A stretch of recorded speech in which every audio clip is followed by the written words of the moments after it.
అనృత కాలంలో సత్యమయ స్వరం పాండవుల జనన రాగం. కుంతీదేవికి కరుణార్ద్రంగా వరమిచ్చిన దేవతల అనుగ్రహ మంజీరనాదం. యముని నీరులో వేదరాగాల ఆలాపనతో జన్మించిన ధర్మరాజు. ధర్మం అనే మానవ రూపం పాండవ వంశానికి ప్రతీక రూపం.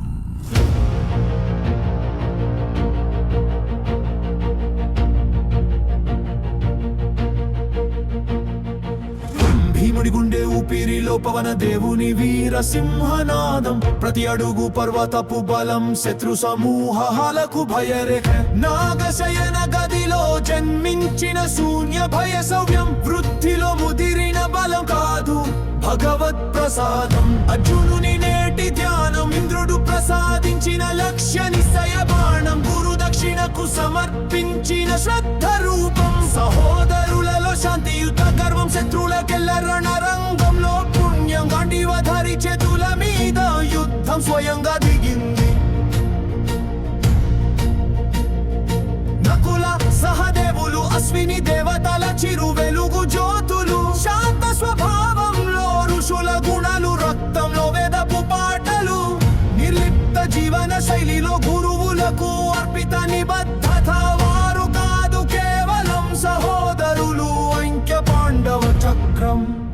కురువంశపు సంక్షోభాలకు మూలధాతం. ధృతరాష్ట్ర వ్యామోహం, సత్యాన్ని చూడని నేత్రాలు. అంధత్వం కంటే మానసిక బంధకత్వం.